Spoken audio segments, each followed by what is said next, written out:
Good morning. This is Jason Dean coming live at you again for another Film Fanatic show. It is Friday at about 9:30.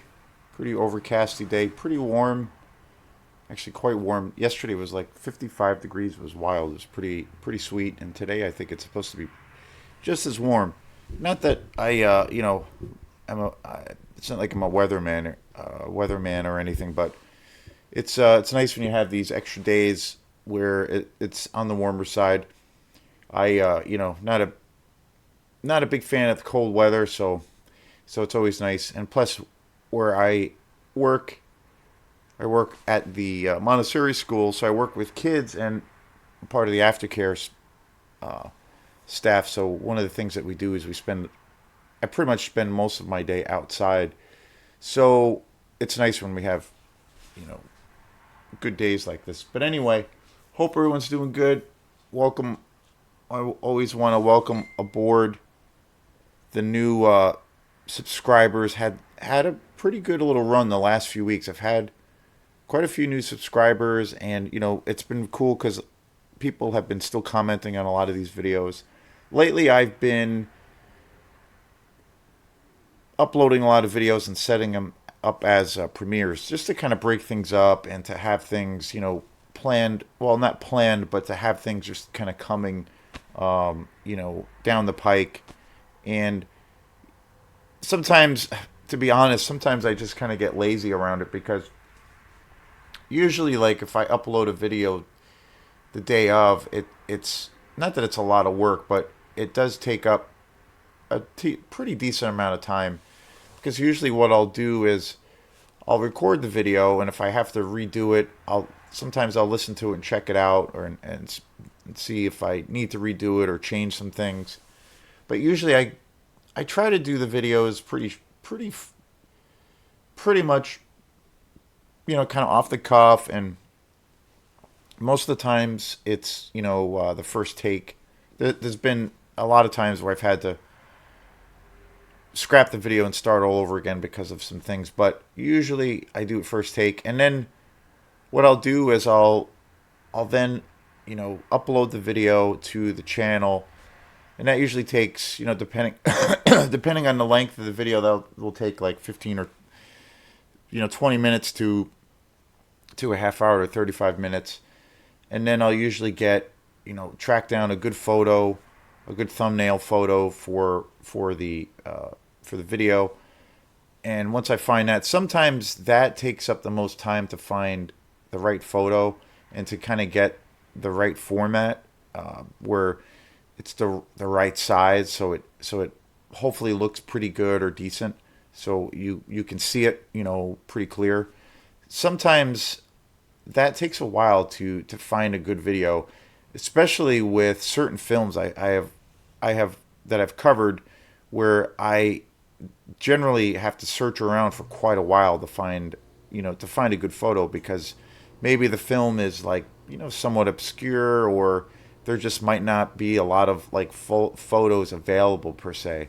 And if that's the case, then I'll have to find a different way to find a photo.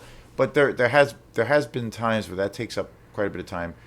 But so once I do that, then I get the photo. I upload that to the video while it's downloading or uploading, and then I do the text part. Well, I'll write some information, give a general kind of synopsis of the movie, and then I'll like put the tags on the video, do all those kinds of things. And then once that's done, then I upload it to the channel. And then if it's something I want to do the day of, what I'll do from there is I'll upload it to my Facebook page, my personal Facebook page, and I'll usually write a bunch of text to accompany that upload. And then from there, I upload or I upload that to my personal page, and then from there I usually take that video, and then I upload it to my face Film Fanatic Facebook page. And then a lot of the times what I'll do after that is, while the video is generally uploading, once I have the photo, I'll sometimes do a more of a physical post where it's a non-video, and I'll do like just a general review. I'll upload the same photo, and then I'll upload that to my Facebook page, and then my Instagram page, and then there's about 3 or 4 other pages that I also use that kind of specialize in like grindhouse cinema, exploitation movies, and I'll upload that post to all of those sites. And a lot of the times I'll do that if it's a movie I'm really excited about and I want to upload it, right away because I'm like, kind of in this buzzed, feeling around the film. That's typically what I'll do, and usually that whole process does take quite a while. It takes about an hour or so to do, or 35 minutes or so. And but then there's days where I'm just flat out lazy and I don't want to do that. Maybe I'll have to do some like music promotional things, and I'll spend time doing that, or whatever. And but lately I've been just a little bit, I've been kind of busy working on stuff here at the house. So generally, and then I kind of get a little bit lazy around it. So what I've been doing, and I try to do it to just kind of break it up and not to oversaturate things. So what I've been doing lately is I still always record a video. I try to do one every day, but lately what I've been doing is just uploading and getting that stuff together, and then just setting it as a premiere. Setting it, and sometimes a few weeks ahead of time. And so lately I've been doing that, and that's been actually fun, and it's kind of a lazier way. It's a lot easier to do that, but at least I'm still putting out content, and I'm still doing the videos all the time. But I don't know, I bounce back and forth, but lately I've been doing those kinds of things. So today's show, and I have been pretty steeped in covering all of the movies of one of my favorite directors of all time, and that is Martin Scorsese. But again, I like to try to bring some variety to this channel, and try some new things. Keep things with the content, and along with like a lot of the things that I'm about, or a lot of my opinions and my tastes. I like to try to keep things moving, and try to bring some variety and keep things fresh. Hopefully, I did. I have lots of shows where I have some kind of music tie-in. I did a big show on my favorite group of all time, my favorite band, Autechre, and my favorite album of theirs. I did that recently, and I uploaded that, and that's been on every the social media platforms. So today is another show about music, and again, music, film, all those things are for me so integral, so part of the same tree. Not only as a fan of music, like a real avid fan, and a person who's like an avid collector who actually buys physical media, with films and movies and Blu-rays and DVDs, and buying still, I still buy albums. My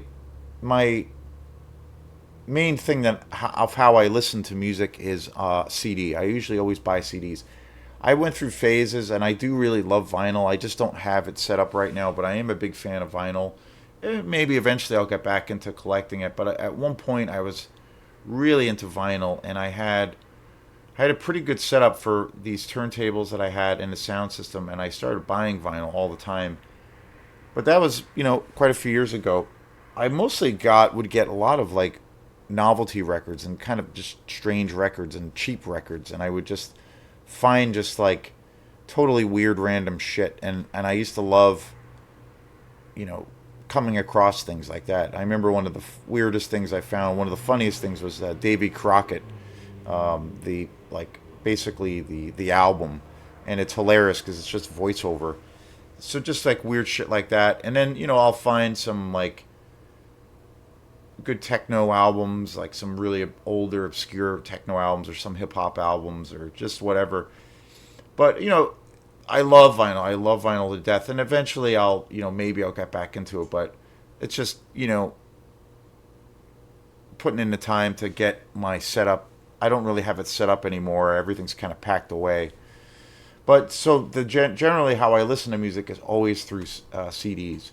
I don't stream music. The way I usually hear about music, check out bands, is always through 95% or higher of the time that I come across a band or want to check out a band.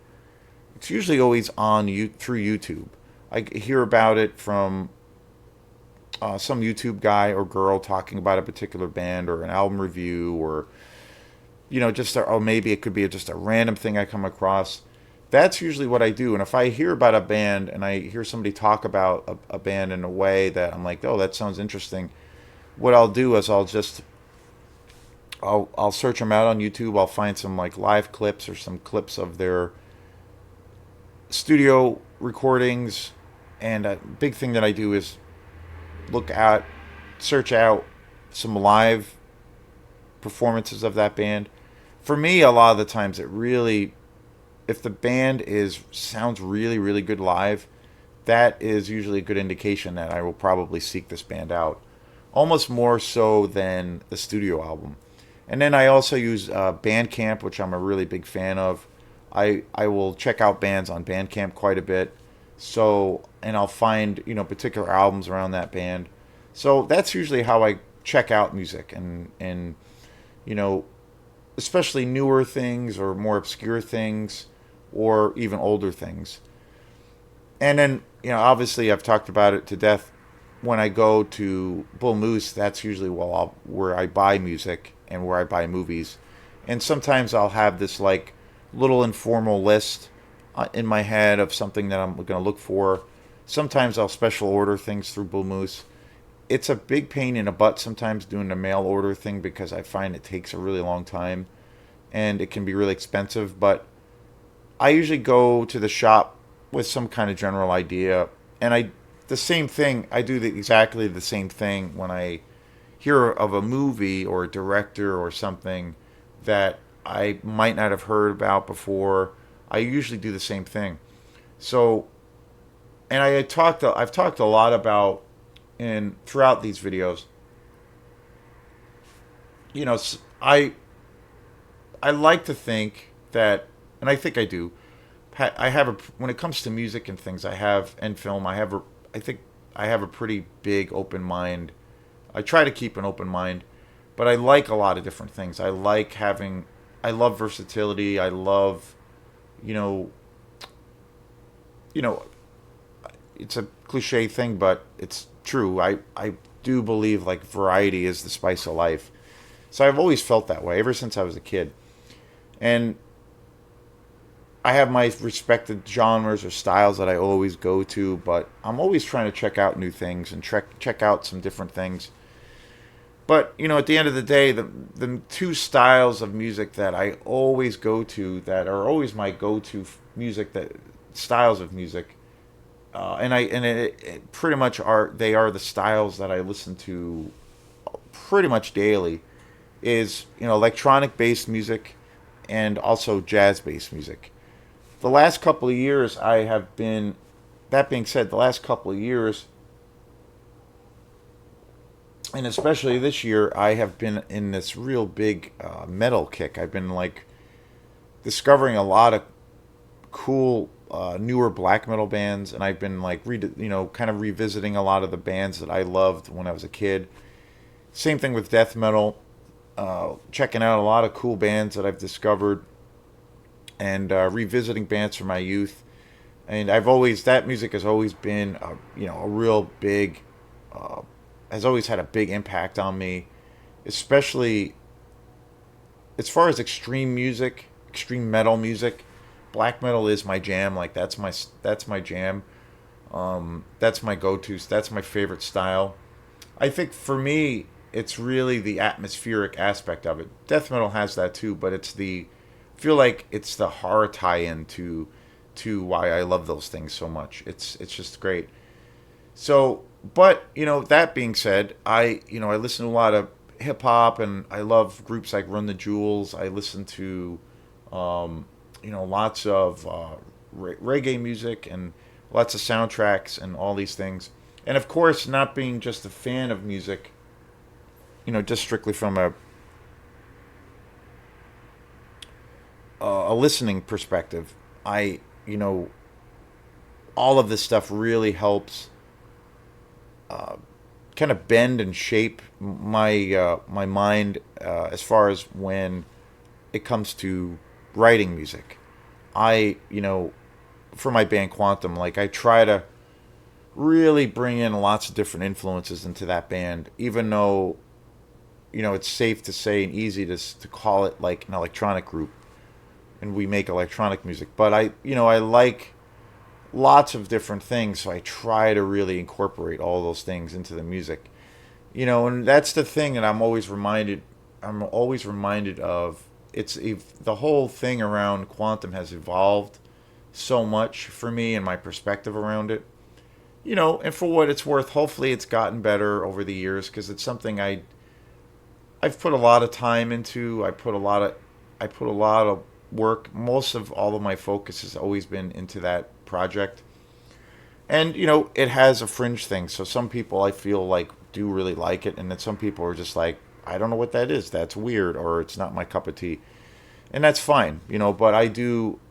I find myself more and more passionate about it with each passing year. But I really am influenced by so many things around me.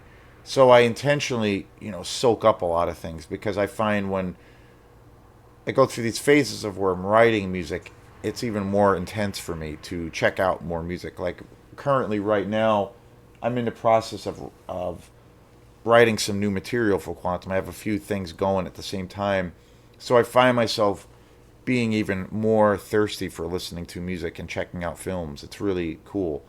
I love that process of like being inspired and just being like in this state of kind of discovery, and in this unknown, going to these unknown places of not knowing where it's actually going to go or what's going to come out, but yet being inspired and just kind of chipping away every day at it, or to some capacity, whether it's a long block of time or a short period of time. So today's show is going to be on my favorite jazz group of all time, but the Miles Davis Quintet. And the Miles Davis Quintet is pretty much my, when it comes to like jazz based music, they're pretty much my go to group.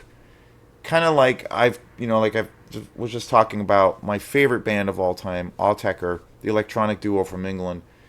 They're like my absolute favorite. I've listened to them. There's been bouts where I've listened to them every day to some capacity. I can throw them in, throw their music on, any time of day, any time of night. I don't. Sometimes when it comes to certain styles of music, you might have to be in a certain kind of mood for it. But for Autechre, their music is so, their emotional quality or their emotional resonance for me is so broad that it can fit any mood I'm in. So I listen to them all the time. And so the equivalent to that is the Miles Davis Quintet. They are without a doubt my favorite jazz group, and I have spent so many hours listening to their music to some in so many different at so many different levels, that I can throw their music in any time of day, any time of night. I don't have to be in a particular mood. And again, a very different style of music, obviously, but I feel like with their music, it's the same kind of thing. Like they on an when it comes to like an emotional resonance, I feel like in my relationship to their music, I can like they express so many different things all at once, so I can like listen to them anytime. So it's always been a deep kind of connection to that. And then over the years, I have my deep love of jazz. I've tried to incorporate that love, and I think it's become a thing. I think it's definitely really seeped into our sound, especially the last few years with Quantum. A lot of the tunes I feel have, well, it was really inspired by jazz based music, but I feel like the idea around how I think about melody was a real direct influence from a lot of the jazz I listen to. But I think there's more and more of an influence of the jazz world in the quantum sound, at least from what I think, or at least how I feel about it. And I know, and every now and then I hear people comment on that, and that makes me happy because it is something that I'm really invested in. But the Miles Davis Quintet is, to me, the greatest jazz group that's ever, walked the earth. I can listen to them anytime. I love all of their studio albums. You know, and the live. I have a bunch of live albums of that group. Of course, Miles Davis on trumpet, the great and amazing, my favorite drummer of all time, Tony Williams, Ron Carter, Wayne Shorter, and Herbie Hancock. To me, as a jazz group, they always exemplified kind of pushing the boundaries, pushing the limits. And whenever I listen to their music, and again, it's another interesting parallel of when I listen to Alltech, or even though both genres, there is this odd connection, but both genres are as, in some ways, so far removed. You do hear in like newer electronic based music, or even jazz music, like one drummer in particular who I really, really love, who I think is one of the greatest guys around, Mark Giuliani, is a modern drummer right now who is just so innovative and so interesting, and he incorporates jazz and electronic music. So it's not really that far removed. That is a thing that's happened. But I love the thing I see between the similarities is that the Miles Davis Quintet and Autechre, like their music for me has always had this kind of futurist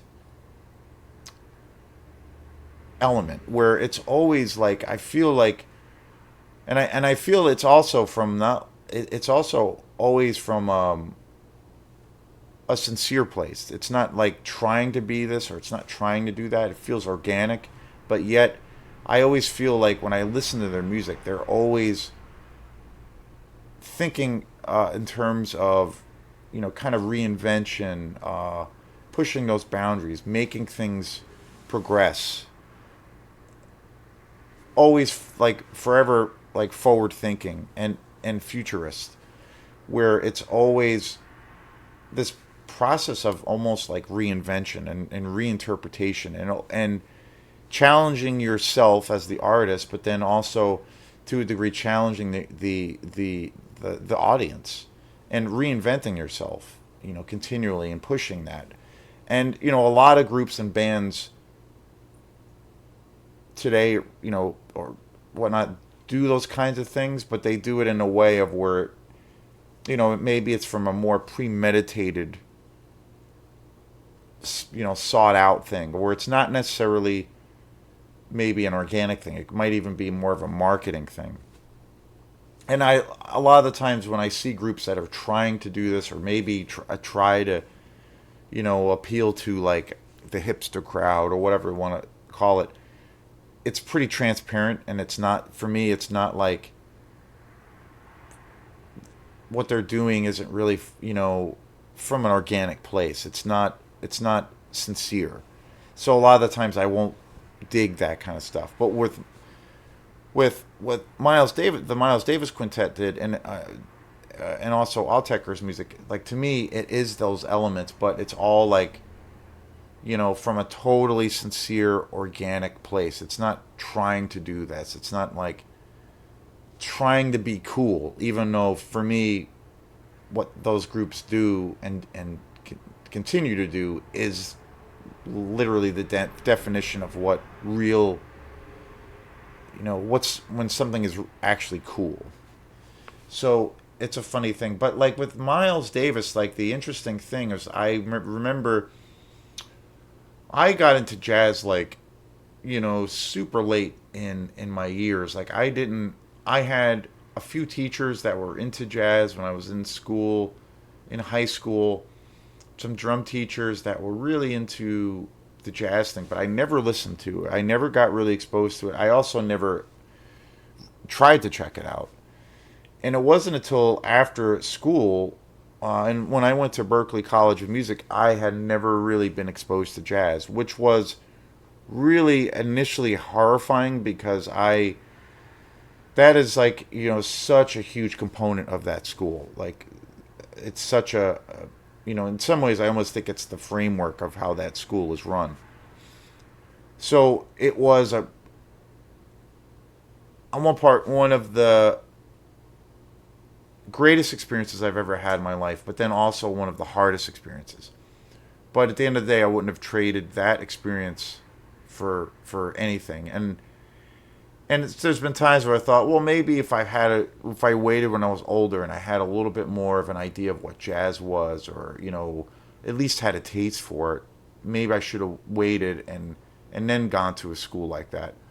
But I actually feel like as hard as that was, it was the best time for me to go. It was not that I don't believe in like premeditated destiny or anything like that. But I feel like it was the best, possible time for me to go, even though it was very hard. And it's ironic because, like, after I got out of school, after I got out of Berklee, I kept studying with a few different teachers. I've been very fortunate over the years to study with a lot of really fantastic teachers. I'm a firm believer of people, trying to educate themselves and you never stop learning. But I'm almost even more of a supporter of people who study privately with with someone or something, because I feel like that's really great. I think it really encourages your desire individually, and then it helps you kind of maybe grasp the language that you're trying to learn maybe a little bit quicker or whatnot. But I kept up studying with teachers after school for quite a few years, maybe about 4 or 5 years. And I had a teacher who was like one of the guys that really kind of tried to turn me on to jazz. And I remember the first album he ever gave me was the Miles Davis classic album, Kind of Blue. And that album is like regarded as like, the jazz classic that it is, and rightfully so. And it's also like the highest selling jazz album of all time, and I think it still remains the biggest selling jazz record of all time. And I remember my teacher at the time gave me cassettes. This was going back quite a few years, and he used to make these little cassette recordings of albums. He gave me, I remember he gave me some John Coltrane albums, um, albums with Jack DeJohnette, one of my favorite jazz drummers of all time. Uh, a bunch of different things, and one of Pat Metheny album he gave me and then one of the first jazz albums he gave me was the Miles Davis Quintet, Kind of Blue. And it was weird because I knew that this music was incredible and amazing, but I could not for the life of me get into it. Like everything sounded like the way the recording sounded, the way the drums sounded. And again, I was like 21 or so when I first heard my first jazz album. And it sounded like everything sounded dated to me. Like I didn't like the way the drums sounded. I thought the drums sounded like old, and it was weird.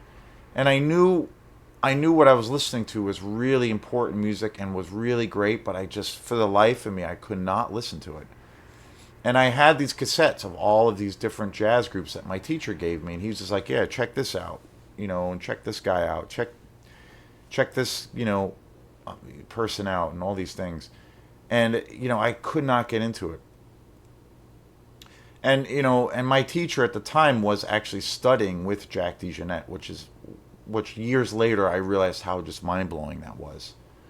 But so I sat with these tapes for a while, and then for a few years it went on, and I just couldn't really get into this. And then one day, 2 years into it, I put in Kind of Blue of Miles Davis, and then suddenly I was just like, what? Like, this is the most amazing music I've ever heard in my life.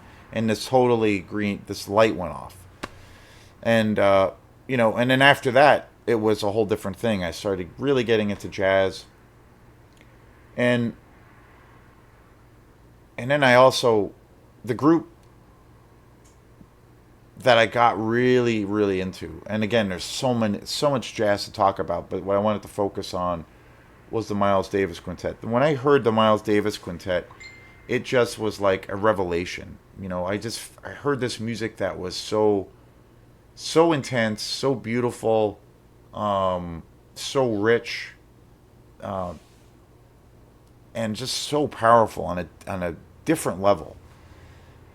And I went out, became obsessed. My favorite studio album of theirs is Nefertiti, one of the greatest, I think the greatest jazz album ever recorded. That is an album that I can listen to any day of the week, anytime. One of the greatest drummers of all time, Vinny Colaiuta. I've seen lots of interviews, and he always brings that album up of being his favorite jazz album of all time, like the desert album kind of thing that you would pick.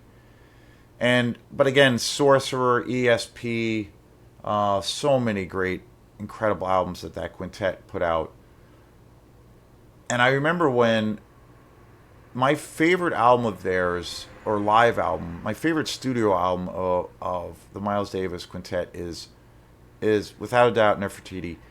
But I remember when I heard live at the Plug Nickel with the Miles Davis Quintet, I was just blown away because this music was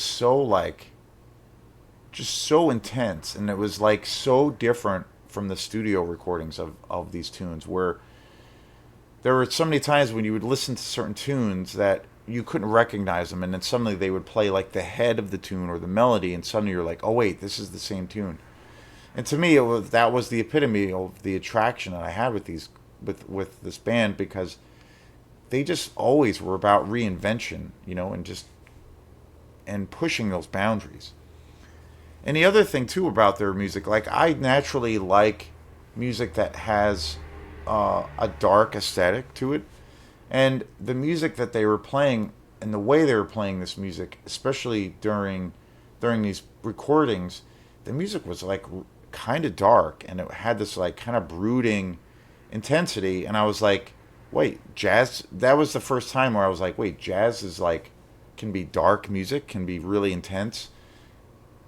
Because I always thought, like most people, well, jazz is like music that's like played at like cocktail hour. It's like soothing and relaxing and kind of nice. But when I heard the Miles Davis Quintet stuff, and especially Plug Nickel, I'm like, wow, this music is like so intense, and it's not really about loud guitars, but it's just this totally different kind of thing. And some of the music was like really intense and super dark and kind of ominous at times, and it had this really interesting dissonance. And suddenly I was just like addicted. Like, this is like my favorite music on planet Earth, and it changed my whole perception of what like jazz is or could be. And it was this totally different thing.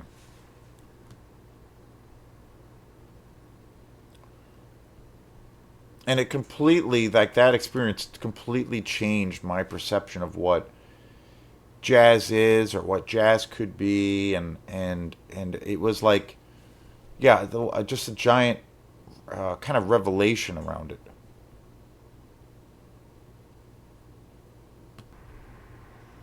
One of the things I often think about too is like, what's the difference? Like, I always, a lot of the times, think of how are things connected, but then I also think what gives those particular genres or styles their uniqueness, and and how are they different stylistically. And I don't know, over time I've like really thought about that with jazz, bass music, and say rock music. And obviously, I'm a huge fan of fusion, where you take all of those elements and put them together. That's a whole nother. That will be like probably another show over where I'll talk about fusion music, all the great music that came out in the '70s. But fundamentally, I think, like, I don't know. I remember years ago reading an interview with one of my favorite drummers of all time, Ed Thigpen, who played for many years with the Oscar Peterson Trio, which was like a world famous jazz trio that was just, amazing. And Ed Thigpen is one of my favorite drummers of all time. He was also a huge, huge influence on my favorite drummer of all time. That is Tony Williams. He was such an innovative drummer rhythmically. He was, like, again, another forward thinking person, and did a lot of things that were kind of unconventional. And I've seen lots of interviews with Tony Williams over the years where he talked about, he was one of the main influences on his development as a player.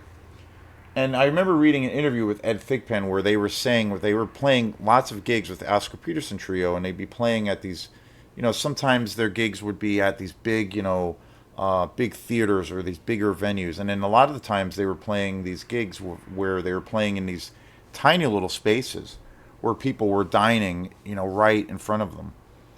And he said that, a lot of the times when they'd be playing these tiny little rooms, and again, this was the time before, the invention of electronic instruments. So everything was acoustic based. So you really, at that time, as a musician, you had to really dial in your sense of dynamics and be able to really adjust to what was going on. Because, if you're playing with an upright bass player, there's no amplification. So it was a very unique time. And piano was strictly acoustic. There was no amplification. So it was a very, I think, at that time, in the 40s and 50s and beyond, people's ears were very different then. I think the perception of that. There's that famous quote from, one of the greatest drummers of all time, Elvin Jones, where he talks extensively about playing for years with John Coltrane, and, on how their music was at times so intense of where it got to this level where he felt they were willing to die for each other. Like, it was kind of profound. And I remember him saying in interviews where the worst, he felt the worst thing that ever happened to music was the day that the electric guitar or the electric amp was invented, because suddenly it was, it changed sonically the entire musical landscape forever. And, meaning that, people lost the sense of dynamics. And I agree with that in a lot of ways. Like, it's a really interesting perspective. But I also feel like, obviously I love electronic based music. So it's a little bit of a touchy subject, but I understand that.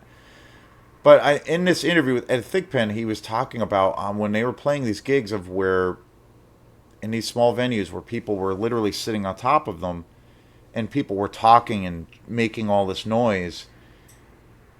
He said what they would do as a band, instead of like trying to overplay and play louder, so play over the people of, that were talking and, you know doing their thing at such a loud volume.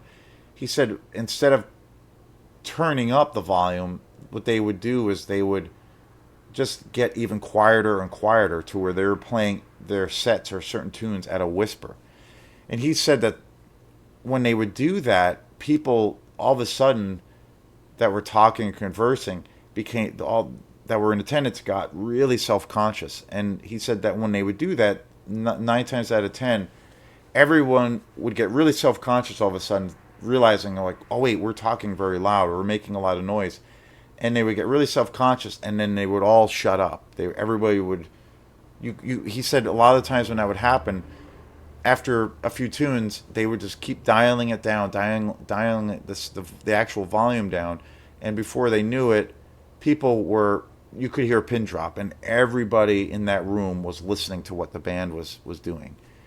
And he said from there, that's when they got into this whole thing of where they were trying to dial in the same intensity, the same intent and the same fire in their music, but at a really, really quiet volume. He said that's when they really would focus on this whole thing of like playing with this quiet intensity, but still having passion in their music, and that playing with intensity is not necessarily about turning up all the time. And I always thought that was so interesting. And I've thought about that, and I've come across that more and more in interviews with various other jazz, you know, groups, and and this show being on the Miles Davis Quintet. And I feel like one of the big differences with what I've taken from being a real big fan of jazz music, and I feel like I'm a constant student in learning the craft of jazz, like as being a musician. I see like one big difference with the main fundamental difference between rock and say jazz. It's typically, and I'm a rock and roll person through and through. I totally am, but the main difference I feel that there is like in say the rock mentality, or the rock kind of mode of things. To play loud or to play with intensity means that you like need to just turn everything up. Like the drummer needs to play louder, the all the amps need to be turned up louder, the PA needs to be louder. And I think in the rock mentality, to play with intensity, that equals like to get there, that equals volume and turning things up. And with the jazz world, and the jazz thing is, it's not at all really about turning things up. It's about the intent behind the music and being able to dynamically express the same things but at a quieter volume if you need to. And intensity is not about turning volume up. It's really about the intent. And it's interesting because like I've listened to a lot of jazz, and where music, case in point, Live at the Plug Nickel, where they're playing at times. There's times obviously where they're playing really intense, and it can be really loud. But there's also moments of where they're playing so quiet, but the intensity is just through the roof. And I'm like, that is to me is like the fundamental difference between rock and roll and jazz. And that's something I've always thought about, and I don't know, just really, it made me, when I've come to kind of realize that, or came that revelation or realization, it like changed everything for me in a lot of ways of how I think about music. But anyway, please check out anything and everything by the Miles Davis Quintet. It is the greatest jazz group of all time. You can listen to it now, and for me, it feels like something that just came out in 2023. Just phenomenal. So thanks again, and we will see you next time. Peace.